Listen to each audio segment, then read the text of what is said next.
ನಿನ್ ಫೋನ್ ಏನಾಯ್ತು? Switch off ಬರ್ತಿತ್ತು. ಅದು ಚಾರ್ಜರ್ ತಂದಿರಲಿಲ್ವಲ್ಲ, ಸ್ವಿಚ್ ಆಫ್ ಆಗ್ಬಿಟ್ಟಿದೆ ಅಮ್ಮ. ಸರಿ ಆಯ್ತು. ಅಮ್ಮ ನಿನ್ ಫೋನು? ಅದು ಇವ್ರ ಫೋನ್ ತಂದಿದ್ರಲ್ಲ, ನಂದು ಯಾಕೆ ಅಂತ ಬಿಟ್ಟು ಬಂದ್ಬಿಟ್ಟೆ ಕಂದ. ಸರಿಯಾಗಿದ್ದೀರಾ ಇಬ್ರು, ಮೇಡ್ ಫಾರ್ ಈಚ್ ಅದರ್ ಅನ್ನೋ ಥರ.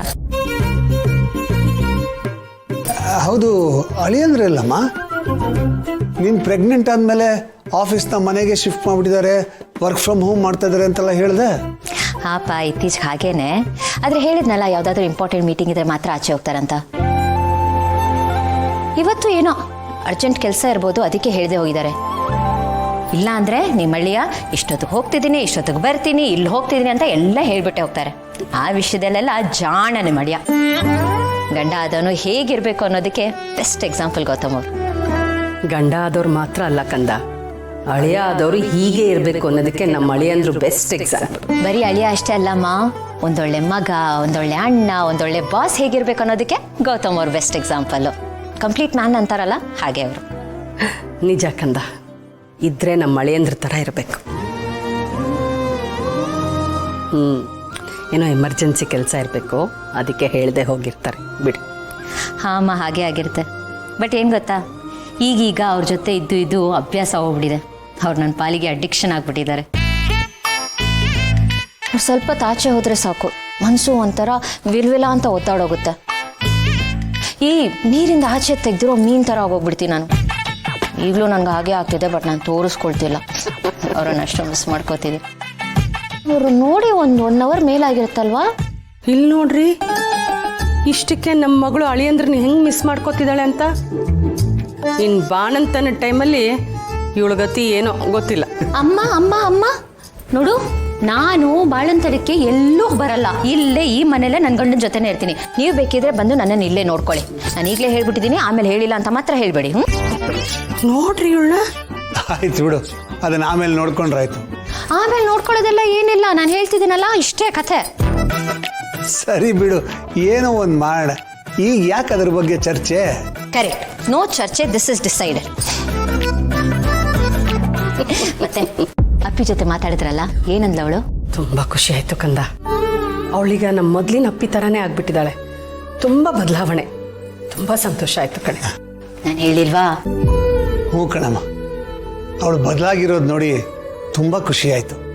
ಈ ಮಾತು ಕೇಳಿ ನನ್ಗೆ ಇನ್ನೂ ಖುಷಿ ಆಯ್ತು.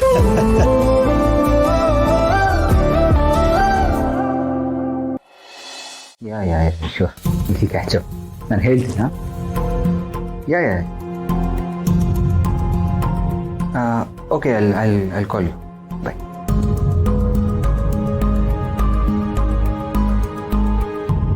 ಹೆಂಡ್ತಿ, ಇದು ಏನೋ ತುಂಬ ಡೀಪಾಗಿ ಯೋಚನೆ ಮಾಡ್ತಾ ಇದ್ದೀರಾ. ಯಾವುದೋ ವಿಷಯ ನಿಮ್ಮ ತಲೆಯಲ್ಲಿ ಕೊರಿತಾರೋ ಆಗಿದೆಯಲ್ಲ. What happened? ಏನೂ ಇಲ್ಲ, ಅಪ್ಪ ಅಮ್ಮನ ಬಗ್ಗೆ ಯೋಚನೆ ಮಾಡ್ತಾ ಇದ್ದೆ. ಗುಡ್. ಹೆತ್ತವ್ರ ಬಗ್ಗೆ ನಾವು ಯೋಚನೆ ಮಾಡಲೇಬೇಕಲ್ವಾ. ಅವ್ರು ನಮ್ಮ ಬಗ್ಗೆ ಎಷ್ಟೆಲ್ಲ ಯೋಚನೆ ಮಾಡ್ತಾರೆ, ಎಷ್ಟೆಲ್ಲ ಕೇರ್ ತಗೋತಾರೆ. ಆ ಥರ ಎಲ್ಲ ಅಲ್ಲ ಪಾರ್ಥ, ಸುಮ್ಮನೆ ಏನೇನೋ ಹೇಳ್ಬೇಡಿ ನೀವು. ಮತ್ತೇನು ಯೋಚನೆ ಮಾಡ್ತಿದ್ರಿ? ಅಪ್ಪ ಅಮ್ಮ ಯಾವತ್ತೂ ಈ ಮನೇಲಿ ಉಳ್ಕೊಳ್ಳೋದಕ್ಕೆ ಒಪ್ಕೊಂಡವರೇ ಅಲ್ಲ. ಈ ಗಾಡಿಗಳೆಲ್ಲ ರಾತ್ರಿ ಹೊತ್ತಾದ್ರೆ ಹೇಗೆ ಡಿಪೋ ಸೇರ್ಕೊಳ್ಳುತ್ತೋ ಹಾಗೆ ಇವರು ಮನೆಗೆ ಹೋಗಿ ಸೇರ್ಕೊಳ್ಳೋರು. ಅವರಿಬ್ರು ಒಂಥರ ಈ ಹೋಮ್ ಸಿಕ್ ಅಂತಾರಲ್ಲ, ಆ ಥರ. ಅಂಥವ್ರು ಫಸ್ಟ್ ಟೈಮ್ ಈ ಮನೇಲಿ ಉಳ್ಕೊಳ್ಳೋದಕ್ಕೆ ಒಪ್ಕೊಂಡಿದ್ದಾರೆ ಅಂದರೆ ಯೋಚನೆ ಮಾಡೋ ವಿಷಯನೇ ಅಲ್ವಾ? ಆ ಥರ ಎಲ್ಲ ಏನೂ ಇರಲ್ಲ ಅಪೇಕ್ಷಾ. ಇಷ್ಟು ದಿನ ಅವ್ರಿಗೆ ಉಳಿಬೇಕು ಅಂತ ಅನಿಸಿರ್ಲಿಲ್ಲ, ಸೊ ಉಳಿದಿರಲಿಲ್ಲ. ಇವಾಗ ಉಳಿಬೇಕು ಅಂತ ಅನಿಸಿದೆ, ಸೊ ಅದಕ್ಕೆ ಉಳಿದಿದ್ದಾರೆ.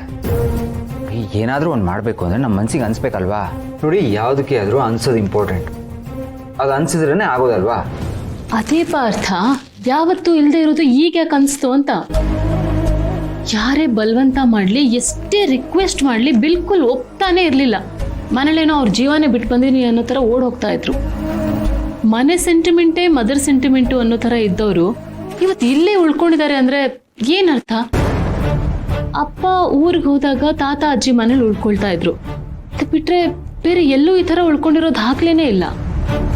ಸೊ ಅದು ಹೇಗೆ ಇವತ್ತು ಕೂಡ ಇಷ್ಟು ಈಸಿಯಾಗಿ ಇಲ್ಲಿ ಉಳ್ಕೊಳ್ಳೋದಕ್ಕೆ ಒಪ್ಕೊಂಡ್ರು ಅಂತ ಅದೇ ನನ್ನ ತಲೆಯಲ್ಲಿ ಕೊರಿತಾ ಇರೋದು.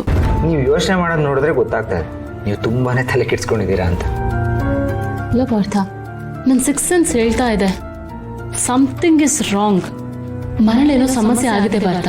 ರೀ ಅಪೇಕ್ಷಾ, ಯಾಕೆ ನೆಗೆಟಿವ್ ಆಗಿ ಯೋಚನೆ ಮಾಡ್ತೀರಾ? ನೋಡಿ, ಆ ಥರ ಎಲ್ಲ ಏನೂ ಆಗಿರಲ್ಲ. ನೀವು ಇಲಿ ಹೋಗಿದ್ದಕ್ಕೆ ಹುಲಿ ಹೋಯ್ತು ಅನ್ನೋ ರೇಂಜಿಗೆ ಹೇಳ್ತಾ ಇದ್ದೀರಾ. ಥಿಂಕ್ ಪಾಸಿಟಿವ್ ಯಾ. ಇಲ್ಲ ಪಾರ್ಥ, ನನಗೆ ತುಂಬ ಸ್ಟ್ರಾಂಗ್ ಆಗಿ ಅನಿಸ್ತಾ ಇದೆ.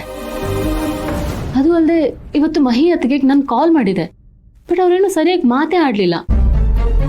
ಅದನ್ನು ಇದನ್ನು ಟ್ಯಾಲಿ ಮಾಡಿ ನೋಡಿದ್ರೆ ಕನ್ಫರ್ಮ್ ಏನೋ ಪ್ರಾಬ್ಲಮ್ ಆಗಿದೆ, ಬಟ್ ಅದೇನು ಅಂತ ಗೊತ್ತಾಗ್ತಾ ಇಲ್ಲ. ಏನಿರ್ಬೋದು? ನನ್ನ ಪ್ರಕಾರ ಆ ಥರ ಎಲ್ಲ ಏನೂ ಆಗಿಲ್ಲ. ನೀವು ಸುಮ್ಮನೆ ಏನೇನೋ ಯೋಚನೆ ಮಾಡ್ತೀರಾ. ಇಲ್ಲ, ಭಾವನು ಅಲ್ಲಿಗೆ ಹೋಗಿದ್ರಂತೆ. ಏನು ಅಂತ ಹೇಳಿದ್ರೆ ಯಾರು ಕರೆಕ್ಟಾಗಿ ಹೇಳ್ತಾನೆ ಇಲ್ಲ. ಅಪ್ಪ ಅಮ್ಮ ಏನಾದರೂ ಜಗಳ ಮಾಡ್ಕೊಂಡು ಬಂದಿದ್ದಾರಾ?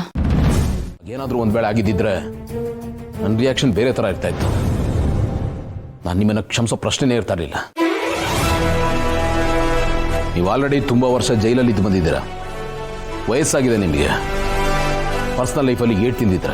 ಎಲ್ಲದಕ್ಕಿಂತ ಹೆಚ್ಚಾಗಿ ನೀವು ಒಬ್ಬ ತಂದೆ ಅನ್ನೋ ಕಾರಣಕ್ಕೆ ನನ್ನ ಮನಸ್ಸಿನ ಮೂಲೆಯಲ್ಲಿ ಎಲ್ಲೋ ಒಂದು ಕಡೆ ಕರುಣೆ ಉಳ್ಕೊಂಡಿದೆ. ಅದು ಹಾಗೆ ಇದ್ಬಿಡ್ಲಿ, ಅದನ್ನು ಹಾಳು ಮಾಡ್ಕೋಬೇಡಿ. ಇನ್ನು ಎಷ್ಟು ದಿನ ಅಂತ ದ್ವೇಷ ಸಾಧಿಸ್ತೀರಾ? ವಯಸ್ಸಾಗಿದೆ ನಿಮಗೆ. ವಯಸ್ಸಿನ ಜೊತೆಗೆ ವಾಗೋದು ಬಿಟ್ಟು ಕಲ್ಲಾಗ್ತಾ ಇದ್ದೀರಾ. ಯೋಚನೆ ಮಾಡಿ, ಈ ವಯಸ್ಸಲ್ಲಿ ಇವೆಲ್ಲ ಬೇಕಾ ನಿಮಗೆ? ನಿಮ್ಮ ಹಠ, ಕೋಪ, ದ್ವೇಷ ಇದನ್ನೆಲ್ಲ ಪಕ್ಕಕ್ಕಿಡಿ. ಹಾಗೆ ಅದೇನಿದೆಯೋ ಸೆಟ್ಲ್ ಮಾಡಿಕೊಂಡು ಜೀವದಿಂದ ದೂರ ಆಗಿ. ನೀವು ಅವನ ಜೊತೆ ಬಿಸ್ನೆಸ್ ಮಾಡಬೇಡಿ. ನಿಮ್ಮಿಂದ ಉಪಕಾರಕ್ಕಿಂತ ಅಪಾಯನೇ ಜಾಸ್ತಿ. ಅವನಿಂದ ದೂರ ಇದ್ದರೆ ನಿಮಗೂ ಒಳ್ಳೆಯದು, ನಮಗೂ ಒಳ್ಳೆಯದು. ನಾನು ಮತ್ತೆ ನಿಮ್ಮ ಮನೆ ಬಾಗಿಲಿಗೆ ಹುಡ್ಕೊಂಡು ಬರೋ ಥರ ಮಾಡಬೇಡಿ.